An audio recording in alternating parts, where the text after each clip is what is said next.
درود و مهر بر شما. وقتی ما تو الکترونیک کار میکنیم غالبا نیاز به یک LCR متر داریم. این برای شرکت زویی هستش. ZT-MD2. پشتش نوشته که ولتاژ زیادی وارد این نشه. حدودا 36 ولت. پس این ولت متر هم هست. البته شرکت زویی چندین LCR متر داره. اول داخل این جعبه رو ببینیم. یک کابل شارژ داره و یه دفترچه. چه چیزهایی رو میتونه تست کنه اینجا نوشته. مقادیر هم نوشته ولی خیلی ریز نوشته. برای اینکه بتونید دفترچه رو به دست بیارید وارد وبسایت زویی بشید، گزینه ساپورت، حالا مدل دستگاه رو انتخاب کنید. در اینجا میتونید دفترچه راهنما، برنامه‌هایی که برای این دستگاه هست و حتی فریمور رو تهیه کنید. خب اینجا دیگه چیزی نداره. جعبه‌ش هم به شما نشون بدم. اینم جعبه‌ش هست. خب این به حالت پنسی هستش. خیلی هم نرمه. ولی این فقط دستگاه LCR متر زویی نیست. یه مدل دیگه هم هست که مولتی متر و LCR متر است. بازش کنیم.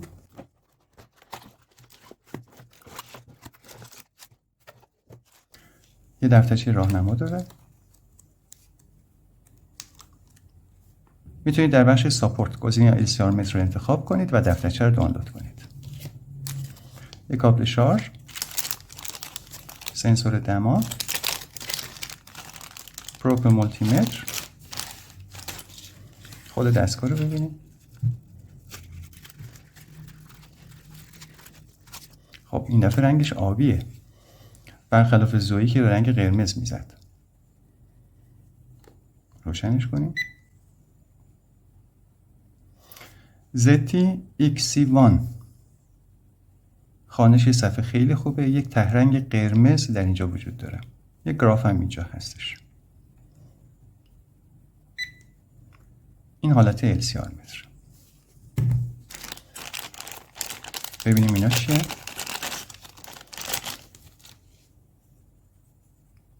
این به احتمال زیاد برای قطعات SMD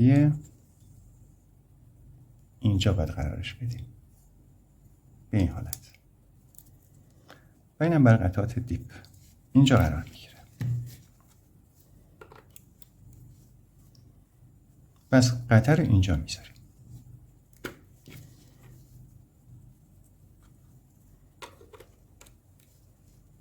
خب این کمی شلتره. در ادامه اینم بررسی میکنیم. خب زویی یک LCR متر دیگه هم داره. ZT-DQ02. البته این دستگاه تستر باتری هم هست. همراه دستگاه دوم که تستر باتری هم هست اینو بررسی میکنیم. حالا اول بریم سراغ این. خب اول دستگاه رو روشن کنیم. 4 تا دکمه داره. این دکمه پاور. نوشت زویی روشن شد. رنگ رو من تغییر دادم. یک برنامه‌ای داره به اسم کالور تو سایت هستش. گزینه ساپورت. مدل دستگاه رو انتخاب کنید. نرم افزار وجود داره. رو کامپیوترتون نصب میشه و میتونید رنگ رو تغییر بدید. 3 تا دکمه دیگه در اینجا هستش. فشار کوتاه یک کار انجام میده. فشار بدید و نگه دارید کار دیگه. گزینه‌هایی که اینجا هستش متناظر با دکمه بالاست. مثلا اینجا نوشته 10K. اگه روش بزنم 100K 100 120 هرتز 1 کیلو. حالا اینجا نوشته 3 دهم ولت 6 دهم 1 دهم. حالا نوشته آتو. LCR متر حالت آتو هستش. اگه من این دکمه رو بزنم میره حالت مقاومت R، حالت خازن C، سلف L، دیود، ولتاژ که خودش گفته تا 32 ولت بیشتر تست نشه، منفی و مثبت. و در اینجا نوشته اسکن. این گزینه جالبیه. میاد یه قطعه رو در فرکانس های مختلف خودش براتون تست میکنه. سیگنال جنراتور هم داره. یعنی میتونه چندین شکل موج رو براتون تولید کنه. دوباره برگشتم حالت آتو. اساس کار این دستگاه رو فرکانس هستش. الان نوشته 1 کیلوهرتز. میذارمش 10 کیلو. یک بلندگو.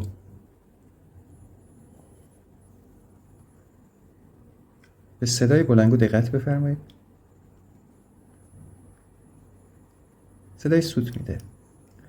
یعنی این دستگاه داره رو فرکانس کار میکنه. حالا ولتاژ رو بالا میبرم 3 دهم 6 دهم، دوباره تست میکنم.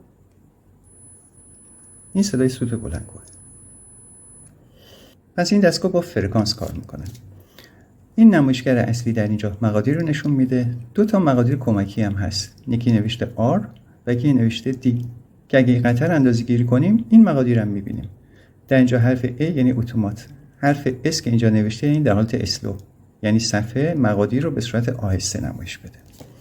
حالا دکمه اول رو فشار میدم و نگه میدارم. تا اینجا تنظیماتش دیده میشه. با این دکمه حالت دراکشنه، سمت راست یا چپ، دست راست دست چپ که میتونم حالت اتو بذارمش. واردش میشم، با این گزینه میتونم حرکت کنم. من فعلا رو حالت رایت هستم. خب میریم گزینه بعدی. نوشته بکلایت، نور زمینه، ولوم صدا، زمان خاموشی نوشته 5 دقیقه، سرعت اسپید این همون حرف اس هست، اسلو، میدیوم، فست. مدل رو نشون میده به حالت سری و موازی. در اینجا چه چیزی رو اندازه بگیره؟ X همون ریاکتنس هستش. این بخش هم گزینه‌هایی که دستگاه میتونه اندازه گیری کنه. اینجا کالیبریت هستش. ریستور میتونم دوباره برش گردونم تنظیمات کارخونه. این هم نسخه دستگاه نوشته ورژن 1.2.7.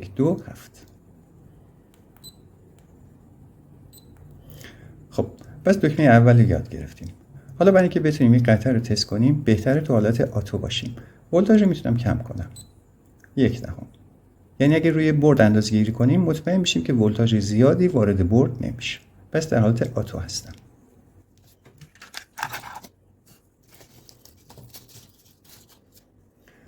اول همین بلندگو رو اندازه گیری کنیم ببینیم چی به ما میده.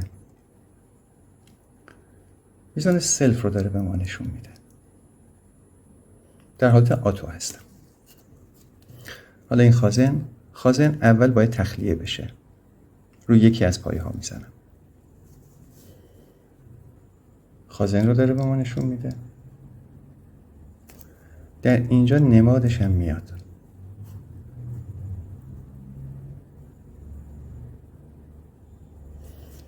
بریم خازن بعدی 946 که هم خازن 1 میکرو. حالا این خازن 2.373. یه خازن دیگه که باد کرده این خازن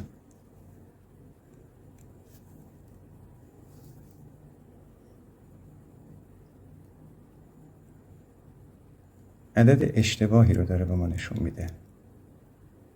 بین خازن و مقاومت جابجا میشه.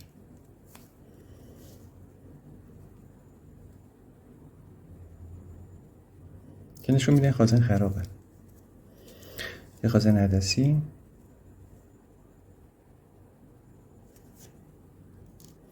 خب این چند تا خازن بود. حالا بریم سراغ مقاومت. 4.1 دهم بلکه 4.7 دهمه. 4.4 دهم داره نشون میده. یک مقاومت با مقدار کم 1.8 دهم. یکی دیگه اینا مقادیرشون کمه 100 میلی. خب این مقاومت هم چک کنیم. این مقاومت 1.2 دهمه. 1.2 دهم داره نشون میده. خب این در حالت آتو بود. حالا این دکمه رو فشار میدم و نگه میدارم. در اینجا حرف S شد M یعنی حالت میدیوم. دوباره شد فست سریع. S یعنی نمایش این اعداد با چه سرعتی صورت بگیره. حالا بریم انتخاب دستی رو گزینه آتو میزنم. این حالت مقاومت. یک بار دیگه مقاومت رو چک کنیم. یک مقاومت 100 اوم 100 رو داره نشون میده. حالا یک مقاومت دیگه اینم 100 97. خب مقاومت رو به خوبی نشون میده. بریم بعدی. حالت خازن. این خازن رو چک کنیم. این همه خازن های تخلیه شدن. 10 نانو کاملا درسته. بریم این خازن عدسی 7 و 8. حالا این خازن 4 و 7 کاملا درست. بریم سراغ بعدی. سلف. این اندازه بگیرم این ترانس رو 7/7. حالا این سلف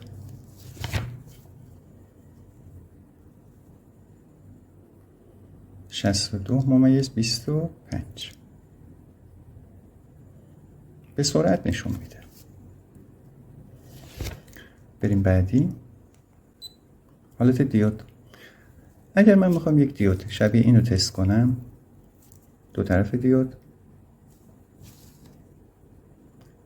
هیچ عددی به ما نمیده چون ولتاژی که داره تزریق میشه کمه. در اینجا نوشته 1/10 ولت. روش میزنم 3/10 6/10. حالا تست میکنم. الان داره به ما نشون میده. به جهت دیود دقت بفرمایید، رنگ زرد.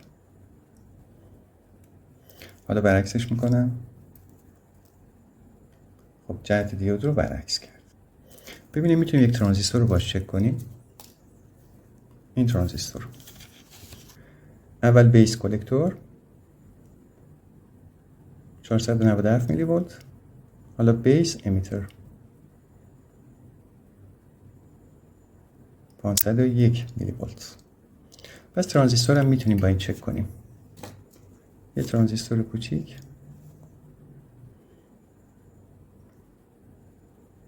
613 612. پس ترانزیستورهای کوچیک هم میتونیم باش تست بگیریم. حالا ببینیم LED رو روشن میکنه یا میتونه تست کنه؟ روشن نمیکنه. دلیلش اینه که LED برای روشن شدن نیاز به 2 ولت داره. حالا در همین حالت میتونیم به عنوان تست بوق هم ازش استفاده کنیم. این در حالت دیود بود. این در حالت ولتاژه منفی 32 ولت و مثبت 32 ولت. یه باتری رو چک کنیم. خب این باتری کاملا خرابه. جهت باتری هم نشون میده. حالا این بر. پس این باتری فرسوده است. این هم از گزینه ولتاژ. این از گزینه اسکن. مثلا میخوام این خازن رو در فرکانس های مختلف چک کنم.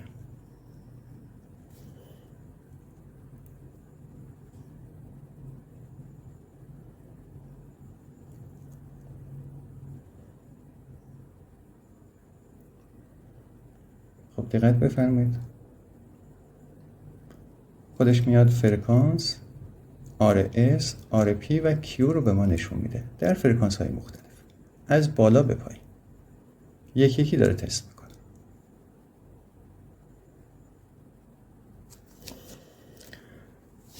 خب بریم گزینه بعد. سیگنال جنراتور هست. اگر این دکمه بزنم، دکمه اول، واردش میشم، با این میتونم حرکت کنم. پس چه موجی؟ موج سینوسی PWM مثلثی رمپ نیم موج فول موج نویز. دوباره میام رو سینوسی. حالا رو این دکمه میزنم. فرکانس، مقدار فرکانس رو میتونم تعیین کنم. با این دکمه هایلایت میشه. حالا میتونم مقدارش رو بالا ببرم.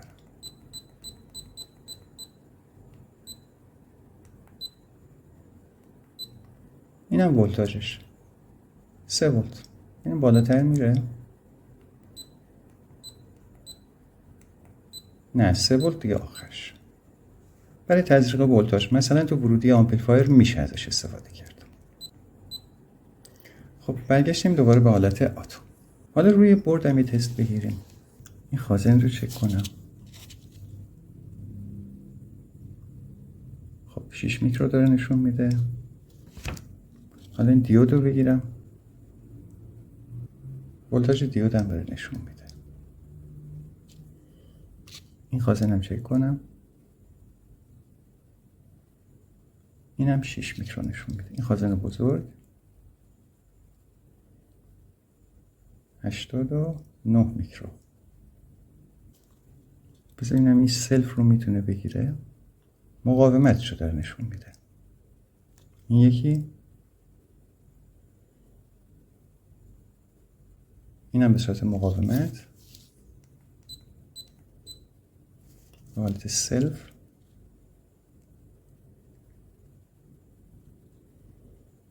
خب الان داره ظرفیت سلف رو نشون میده. خب پس همونطور که مشاهده فرمودید روی بردم میشه از این دستگاه استفاده کرد. دستگاه کوچیک و جمع و جوری هستش. دومین LCR متر مدل ZT-XC1 هستش. به رنگ آبی، جای شارژ در اینجا قرار گرفته. دستگاه جمع و جوری هستش، هم مولتی متر هم LCR متر. دکمه پاور فشار میدم، یعنی در حالت LCR متر. اگر این دکمه رو فشار بدم میره در حالت مولتی متر.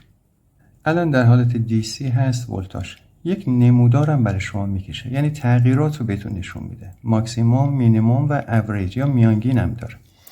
حالا اگه روی این دکمه بزنم رفت رو حالت AC. یک بار دیگه میزنم رفت رو حالت DC میلی ولت. یک بار دیگه حالت AC میلی ولت. پراپاش اگه بگیرم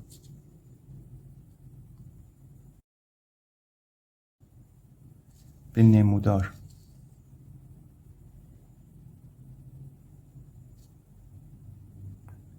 تغییرات رو در طول زمان داره به ما نشون میده. حالا اگر روی این دکمه بزنم میره در حالت آتو. یک مقاومت رو باش اندازه بگیریم.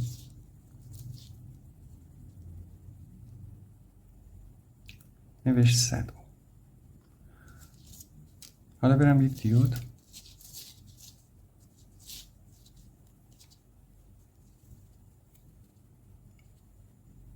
مقدار دیود هم داره نشون میده. یک خازن هم اندازه بگیریم.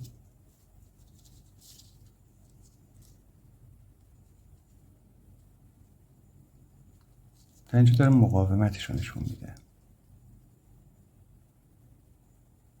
فعلا مقدار خازن رو تو حالت آتو نشون نداد. یه خازن دیگه هم تست کنیم.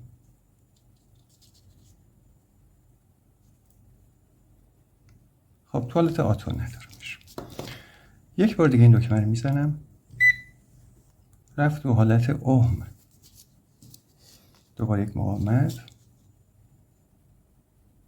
100. یک مقاومت با مقدار پایین بوق میزنه. خب یه بار دیگه میزنم رفت حالت دیود. یه دیود رو تست کنیم. با توجه به ولتاژ دیود 3 تا بوق زد. اگه ولتاژ کمتر بشه یه تک بوق یا 2 تا بوق میزنه. حالا این دیود هم تست کنیم.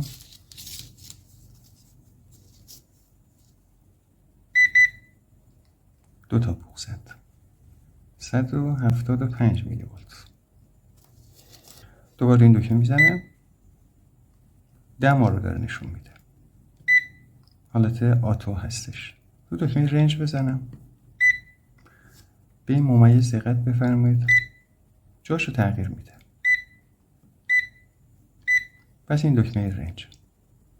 اگر این دکمه بزنم هولد یا نگه داشتنه، مقادیر رو نگه میداره. ریل هم همینجا هستش. خب مولتی متر این دستگاه شبیه سایر مولتی مترها هست. ما بیشتر میخوایم LCR مترش رو تست کنیم. پس الان دستگاه رو میبرم رو حالت LCR متر. ولی قبل از اون دکمه منو گزینه‌های مختلفی داره. نوشته لنگویج زبان، ولوم، بکلایت، تایمر، کالیبریشن و ریستور. با این دکمه میتونم حرکت کنم. پس هر گزینه خواستم در اینجا میتونیم تنظیم کنیم. دوباره اوکی رو میزنم، نگه میدارم تا برگرده بیرون.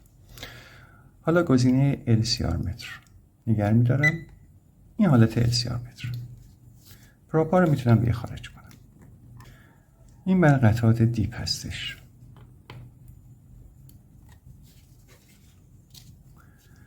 در اینجا نوشته HPOT و HCUR، یکی برای ولتاژ، یکی برای جریان های و در اینجا لو هستش. پس ولتاژ و جریان کم، ولتاژ و جریان بالا. خب گزینه ها رو ببینیم.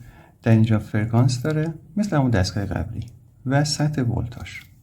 تولرانس هم داره که زده 5%. دکمه فرکانس رو میزنم.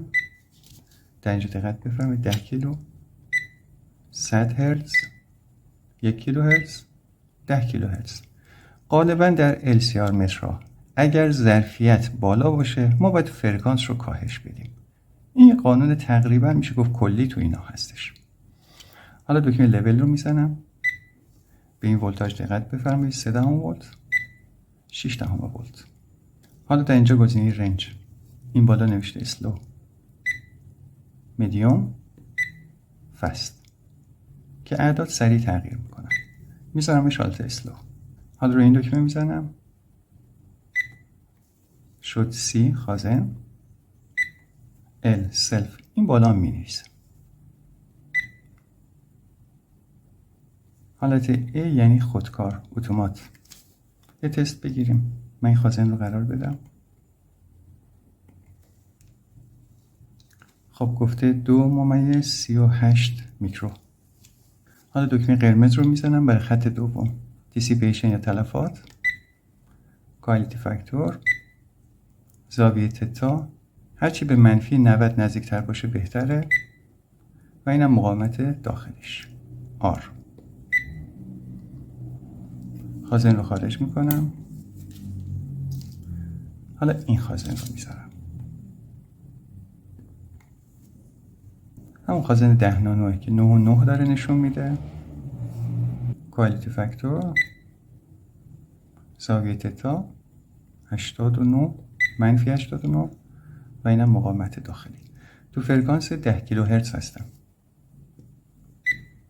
100 هرتز. فرکانس رو کاهش دادم. حالا یه بار دیگه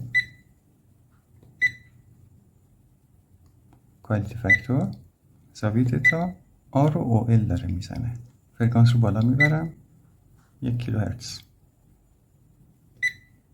10 کیلو هرتز، 100 هرتز. حالا خازن بعدی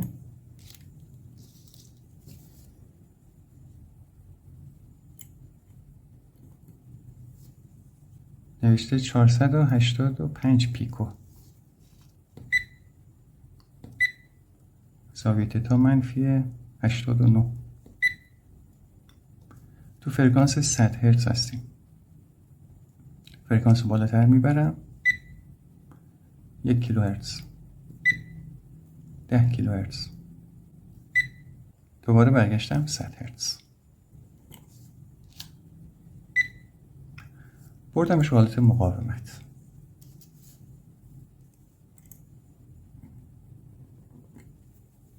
چهار و 7 دهمه که نوشته 4 و 62.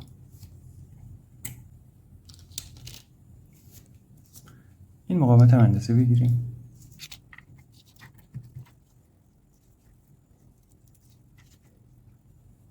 1 و 3 دهم که در واقع 1 و 2 دهم هستش.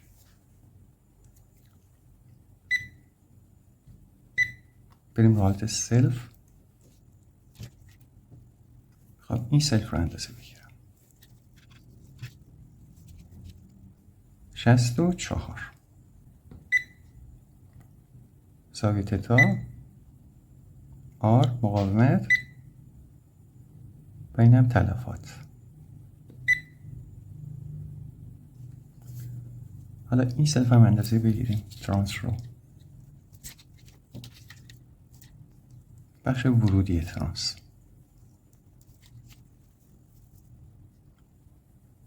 8.28. فرکانس رو تغییر بدم، 1 کیلوهرتز، 10 کیلوهرتز، دوباره 100 هرتز.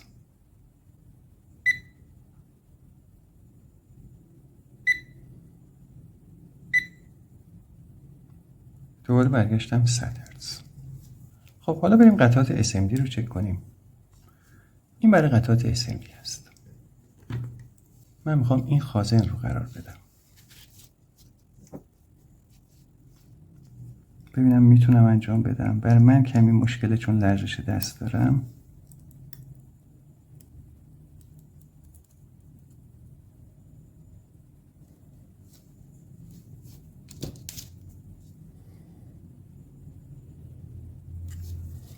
خب قرار دادم.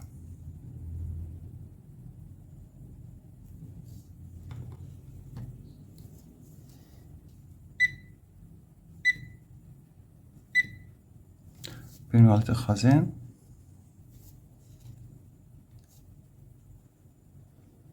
فرکانس رو تغییر بدم. 10 کیلوهرتز، 100 هرتز، 1 کیلوهرتز. کمی اعدادش بازی میکنن. مطمئن نیستم که خازن سالم بود یا خراب. حالا یک مقاومت رو چک کنیم.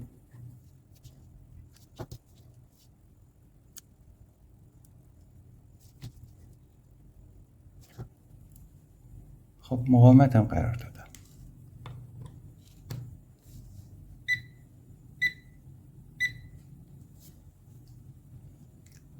165 اوم.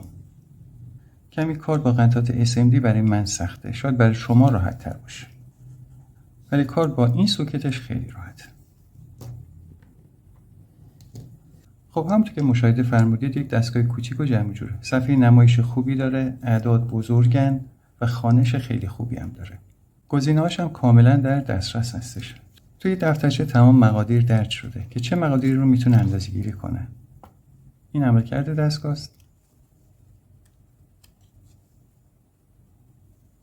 در اینجا زده.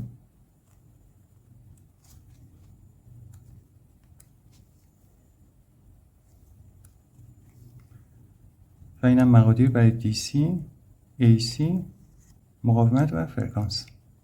همونطور که قبلا براتون گفتم دفترچه رو میتونید از وبسایت شرکت زویی گزینه ساپورت دانلود کنید. خب ممنونم که این ویدیو رو نگاه کردید.